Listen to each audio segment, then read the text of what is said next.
Hey, Joey, how's it going? Good. How are you? Good, thanks. I don't know if you were asked this last night, but um, are 60-yarders now more the norm for kickers, or are they still considered a rarity in your mind? Um, it's a good question. I feel like uh, for years, I do think kickers have been able to hit 60-yard field goals. It's not like a new like everyone's getting substantially stronger than other kickers. I just think that a lot of times with this analytics and stuff like that that's going on with the NFL, they're putting us out there for a lot more of those situations. I don't know, like historically, the reasoning behind maybe not kicking some of them. But if you look at it from a perspective of maybe instead of kicking a 63-yard field goal, the analyst guy on the team staff, or maybe even just the head coach was like, you know what, let's go ahead and throw a Hail Mary, see if we can get a touchdown before half instead of, feeling like we're just going to try our kicker out there for a 63-yarder. So I don't know where that has changed, the difference of it, but I wouldn't say that kickers now more than ever have just been able to hit 60-yarders at a different like rate than other kickers. But obviously we're probably training a lot more to hit them in practice, in pregame, things like that. So In practice and or a game, what's the longest you've made? off of a live like full op, so snap hole kick, I've hit from 73 before. So Where was there's that? still some. Where was I that? was, at, I was in college, so I've been able to hit from deep for a while. It's just been throughout my career, continuing to add to the consistency of my game has been on the forefront of all my training. So Great, thanks. no problem. Next question, Mike Reese, followed by Chris Ryan. Hey Joey, how you doing? Mike, Joey, I'm going to ask what I shouldn't, like two questions at once, and then I'm going to get back to driving here. I'm going to shut my camera off just to be safe. gotcha. Where would you rank this kick in terms of all the kicks you made in your career, in terms of difficulty, where you put it? And your snapper has got a tackle in each of the first four games. And I wanted to ask you, I know how tight the operation can be. You guys cheer for each other's success. Your thoughts on that as well? Yeah. So difficulty wise, I do think this is one of the harder kicks I've hit. Obviously distance wise, but just I've played in Levi a couple times, and sometimes the way the wind swirls in that stadium, you just can't get like a very consistent pattern just based off those two openings on that home side. And so depending on obviously how the wind's blowing, you might get wind coming across your face left to right, but then it's also like at your back or on your face. So it just depends on kind of how it's swirling around that stadium. And then obviously the distance, that's the furthest one I've hit in a game. So I definitely would rate that as one of my top hits. It's either that one or the one that I hit in Philly a couple years ago when I was in Washington on Monday night. Just the atmosphere. I think that was in November timeframe, I believe. So a little bit colder of a game. Like the laces were at 3 and kind of operationally. So there was a lot of stuff going on with that one. But obviously those are probably my top two. And then in regards to Joe, I love just the fact that he's getting the notoriety that I believe he deserves. I've known a lot about Joe for a long time. He was actually the long snapper at Navy with my brother's best friend growing up, Austin Greavy, who kind of got me into kicking. So I've known about Joe for a while. He's been a elite snapper in this league. He's one of the more athletically gifted snappers, like physically gifted, can run in space. Can make tackles, is agile, all these different things. He's a really strong guy. And so for him to be able to kind of be a ballpoint guy now and actually get in on these tackles has been just awesome to kind of see. And again, like the notoriety that he's getting is well deserved. And I know that he likes to be able to get down there and be aggressive as well. So it's definitely like a happy marriage with that. But we like you said, we're a close knit group. We definitely want to cheer for each other's success. And I'm happy, like I said, to be seeing him get a lot of the notoriety that I believe he deserves. So. Next question, Chris Ryan. Hey, Joey, hope all is well with you. Kind of back to Karen's question at the beginning. Like, do you feel like, Justin Tucker and Harrison Butker, like that with what they were able to do, teams started to say, hey, we want to have somebody that can, kick from 60 yards. Well, just to get, even if we're not going to do it on a consistent basis, just to kind of give us that opportunity at the end of halves. And do you think the kickers, today in terms of their training are just able to do that when maybe guys in the past could not because they weren't asked to, as opposed to not being physically able? I think the progression of kicking has definitely changed over probably the last 15 years of just the specificity of it. A lot of kids now are going to all these kicking camps when they're a lot younger. So I do think kicking has become like a technical training that starts at a lot younger of an age than it maybe used to. I didn't start really like focus on kicking until I was about a junior and senior in high school. And now there's these camps that are coming out that have, 7th and 8th graders learning how to kick when they're get done with like soccer, like travel soccer, whatever it might be. They come over and start kicking and believe that that's kind of a path for them to go to college and obviously get a scholarship, all those things that can progress from there. So I do think that the landscape of them growing up and kicking, learning how to kick from a really young age gets the technical side better, which then obviously can progress to where, we're hitting longer field goals. I think the operation also plays a huge part in that as well. Just with the specificity of kicking, there's the specificity of snapping coming out. A lot of guys used to be like linebackers, tight ends, maybe even like smaller centers and stuff like that in college that were deep snappers. And then they would progress to where now, like a guy like Joe has got laces perfect. He's good in protection. He's doing all these different things. And then the operation for holding as well. We get a lot of work on the side with the punter and Bryce, but punters around the league are all of our holders now. It used to be a backup quarterback a lot of times just because the coaches felt a lot more comfortable with, game on the line, needs something confident behind there. A backup quarterback would do the job, or even a starting quarterback at some points. So I think all the progression of our operations getting better has made us more accurate and given us the ability to be more accurate. And then with those situations, because we're getting more refined in our techniques, we can, obviously hit from a little bit greater distance. And then there is that, like I said, that analytic side of it where the gamble is a little bit different, especially going into a half, that there's not that repercussion of if you miss that field goal, ball's now on the plus side of the field. And a good offense has an opportunity to score, so you're not giving up that give and take. But even you see some of the stuff going on with Brandon Aubrey in Dallas. They're trotting him out there in the first quarter, second quarter, like middle of it, to go hit a 65-yarder that they feel comfortable with. So I do think that there's a lot of different variables going into it.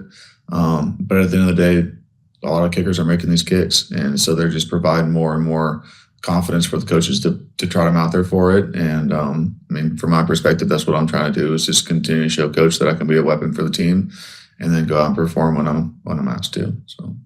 And just from a technical standpoint, when you're kicking from 63, is that you're just kind of kicking it as hard as you can, for lack of a better term? Because you mentioned you could hit from 73 before. Like, where does that start? Does it start at 50, where it's just kind of strength and that's your quote unquote, kind of top kick? How do you differentiate between, how much you're putting into it? Yeah, I don't want to get too long form technical about it, but you just get to a point where a 63, I would say, is like a sub max kick for me, right? Like if I'm going swinging as hard as I physically can into the ball, I can probably hit from 73. But if I'm as clean and as kind of efficient as I can be, like a 63 yarder is in that wheelhouse of being kind of that sub max, but it's just a very clean strike. And so a lot of those balls, when you start getting further and further back, it's not about swinging as hard as you can or hitting the ball harder. It's really just about hitting it cleaner. Like it's just hitting the best ball you can hit, and being in that kind of perfect line between, swinging aggressively, but under control enough where you make good contact and stuff like that. So once you get back in certain distances, obviously people are going to have, different leg strength, different abilities. And like I said, for me, my greater lengths It would be like my greater strengths of being able to kick further.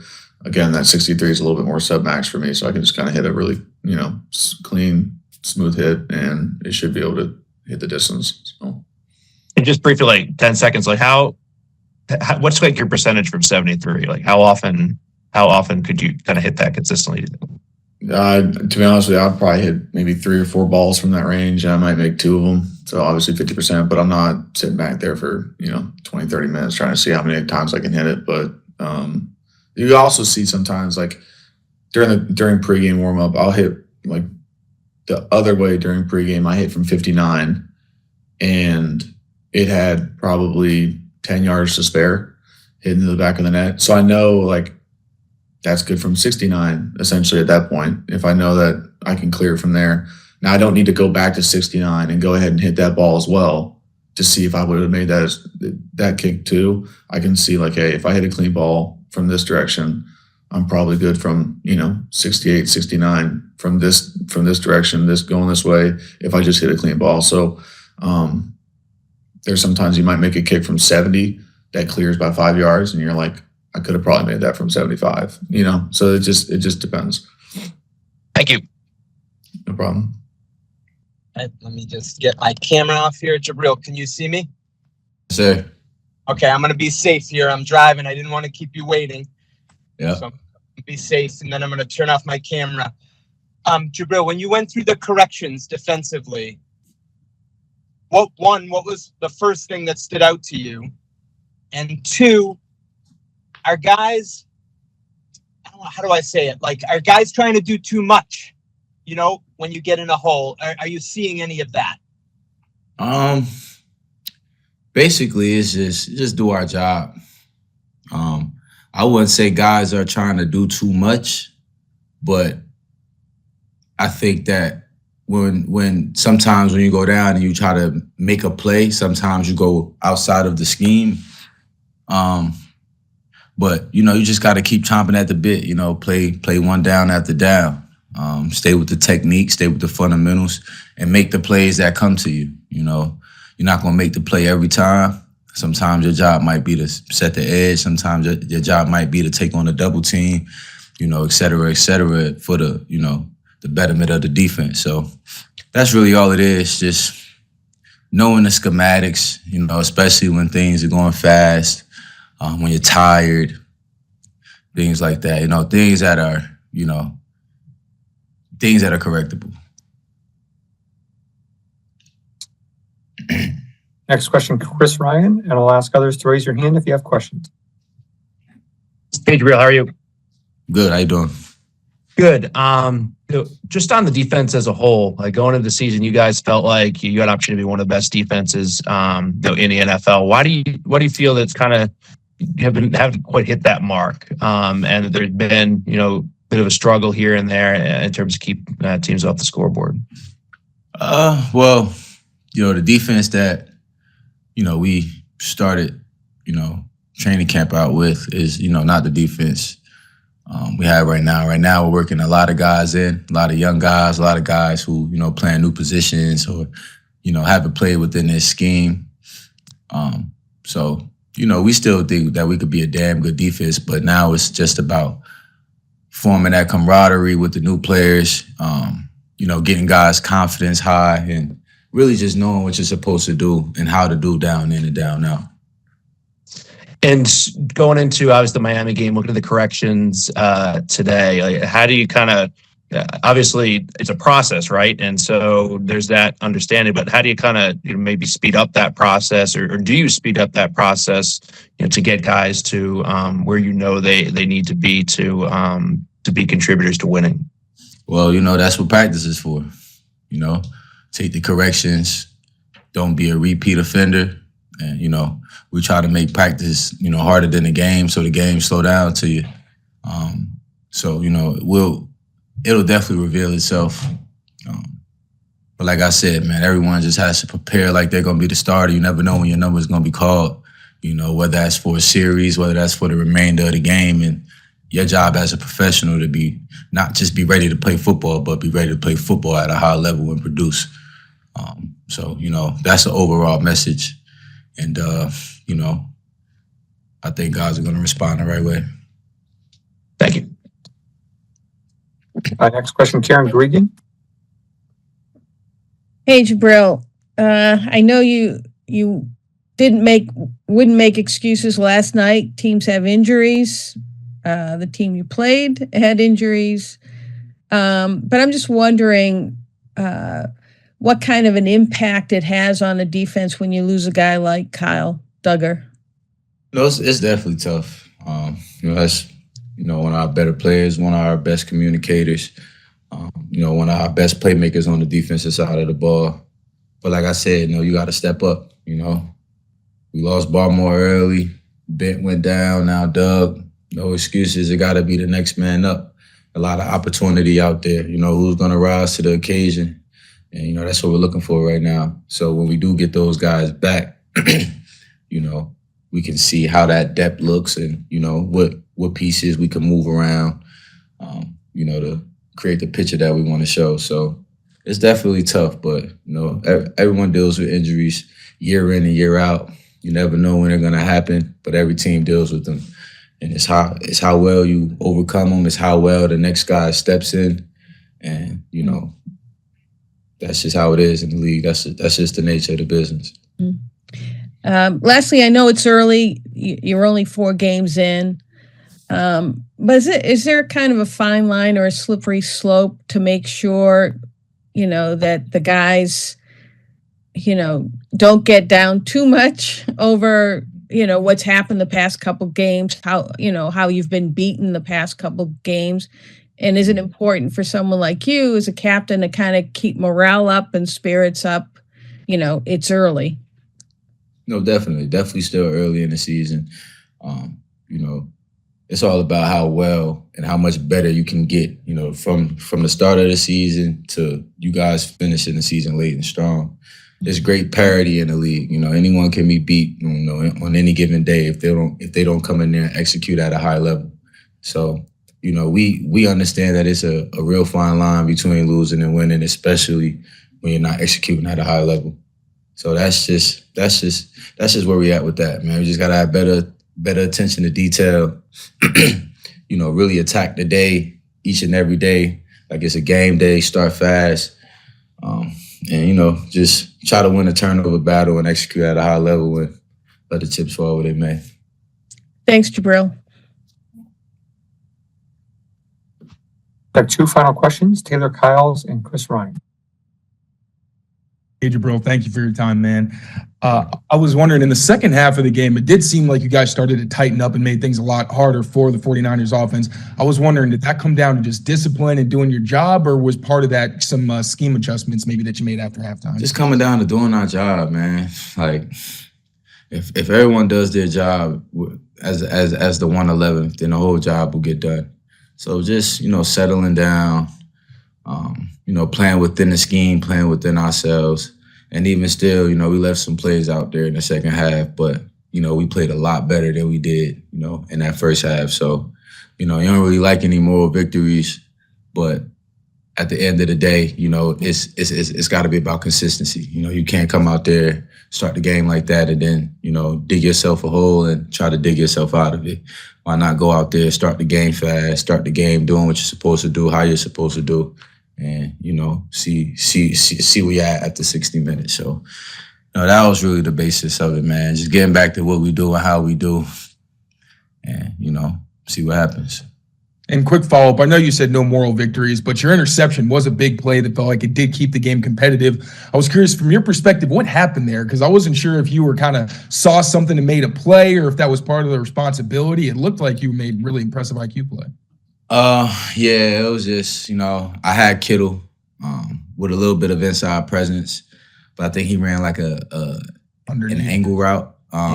So, I fell off, trusted the linebacker to handle him underneath. Kind of read Purdy's eyes, tried to, midpoint the over route coming, almost overran it, but I was able to adjust my body and go up and high point the ball. And if I didn't air myself out, I think I could have made something happen right there because there was a lot of space. But, it was definitely good to make a play. I think we were down with 14 points right there. maybe like 7 or 8 minutes left. So, stranger things have happened. But, whenever our number is called, we're trying to go out there, negate the bleeding, try to make a play on the ball, and, put our offense in the best possible situations as we can. Thank you. And final question, Chris Ryan. Hey, just on the leadership, qualities that you have to exhibit in these situations, as a veteran, like you mentioned the reality of the situation with the guys you lost, Kyle, Bent, Armor early. You can even throw obviously the Judon trade in there. So you have an understanding of the realities of the situation, and maybe frustrated about that yourself. How do you kind of put that in the rearview mirror and then be the leader of a group to kind of keep them going, and knowing you have your own frustrations with the situation you find yourself in? Is that one of the bigger challenges of kind of stepping up as a leader? I mean, after being in this league for 8 years, you pretty much know how things go. Can't get too high, can't get too low. You can't ride the roller coaster of emotions. Got to remain even keel, win or lose. But it's definitely easier to teach off the wins. But, we always preach next man up, man. Like, if you're in the building, if you're in one of these seats in the meeting room, you're here for a reason. Like, someone believed in you enough for you to be here right now. So now it's up to you to believe in yourself to go out there and perform the way that, we need you to. And that's just really it, man. It's, know what to do, how to do. Doesn't matter. Injuries happen. Every team deals with them. It's just, the better teams overcome them a little better than the ones that aren't successful. So, we're trying to get to that point. Like I said, we take a good hard look at ourselves in the mirror, correct the tape. What you put on tape is your identity.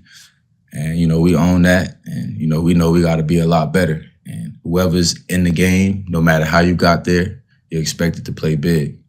And, that's the message we got to preach around here. And, I think guys are going to step up to the plate for us. Thank you. Appreciate it. Sure. Thank you, Jabrill. Hey, Antonio. I hope all is well with you. Just going through some of the corrections, looking at tape from 49ers game. What did you see? What needs to get better for the group as a whole to be more competitive? I seen the team just not putting it together as a team. It was always, one play, one guy, not doing something affecting the team. I feel like teams who win and, have a consistency of winning, like they do that on a consistent basis. Like everybody's on the same page. And I feel like that's what we need to pick it up at. And how would you kind of, read the room today among your teammates about kind of fixing things? Is that it's like a focused approach? You guys a little angry, frustrated? Like, how would you describe kind of the mood of the guys? Just a sense of urgency. Of course, everybody's frustrated. We're not where we want to be right now, but just a sense of urgency and focus. You can kind of see the attention to details, like people listening up. There was no chatter in the rooms. Not to say that's a bad thing, but like you could tell, like everybody was locked in today. Just hearing what coaches had to say, players had to say, just going about that and trying to set the tone for this week. Thank you. Next question, Mike Reese. Antonio, thanks for taking the time today. What time did you guys get back? And what process do you go through to refill your tank till you get, to turn the page? Right now we don't got no refill. I was about to say, I think we got back at like 4 a.m. Had to be up here at 1 to run early if you wanted to, prepare before that run. So I was about to say there's no fuel right now, but that's why we got an off day tomorrow. That'll be our time to take care of our body and get ready for practice on Wednesday. You guys are finely conditioned athletes, but how challenging is that for you? Not too challenging. It's just, throughout the season, you can kind of get, I would say you can kind of get complacent in practice. You're not doing as much training for conditioning. You're just practicing, and that's kind of where you got to get your conditioning in. So you can catch some guys, running in the back of the end zone when it's not their turn. When the offense is up, the defense do it. When the defense is up, some of the offensive guys do it. So you just got to kind of find something that you could do to kind of keep that conditioning up, because like, during the season, it's no more focusing on like, oh, we need to be conditioned. It's like we already did that, so it's up to you to kind of like find that extra to kind of maintain that throughout the whole season. And I have one other quick one, if that's okay. What are your thoughts on blitz pickup and how it looked this week compared maybe to a past week? Blitz pickup, I feel like we did fine. Blitz pickup, we were fine. I don't think we had any inmates on blitz pickup. But protection for Jacoby, just being honest, it was not there. And as a complete offense, receivers, O-line, running backs, we have to do a better job of protecting him so he can do his job on the back end. Next question, Taylor Kyles. Antonio, thank you for your time, man. You spoke about Jacoby and the pressure, and I was wondering, as his teammate, we say on the outside, it's so easy to be like, oh, he could have made this throw, could have made that read, but obviously he's under pretty much constant duress. So for you guys, how much does that kind of empower you to really see him as the leader, and how much credit, I guess, does that buy him with you guys and confidence? Like I said, it goes both ways. It's Jacoby's not to blame, but like it's certain plays he should have, he said himself like he should have been more quicker. He should have got that pass off, and then there's certain plays where he's like he needs time. But so that goes both ways, hand in hand. And but for him to regardless of the outcome, to always have his O-line back, running backs back, the receivers back. He consistently gets up. He never throws anybody under the bus, and he continues to work and he plays hard. He gets up, hit after hit, and he continues to play and lead. So that right there, that simple act, that gains a lot of respect. Somebody who's going to fight regardless of the situation. And that's what you need in a quarterback. Thank you. Looks like the last question will be Chris Ryan. Go ahead, Chris. Hey, Antonio, just earlier mentioned the sense of urgency that the guys are feeling collectively. Is it too early for the quote unquote must-win game type of things of the season, or do you guys feel like this game against Miami is kind of one of those where if you want to be a playoff team, it's got to kind of start on Sunday? I was about to say it's a division game, so if you ask me, it is a must-win. I feel like all division games are must-wins, so that's how we're approaching the week. Like you said, it's another week. Every game is a must-win for us. We need, that's just a thought process, as a group. But it's a division game. We need those wins, so definitely going into the week thinking that. Thank you. All right, thank you, Antonio. Thanks, everyone.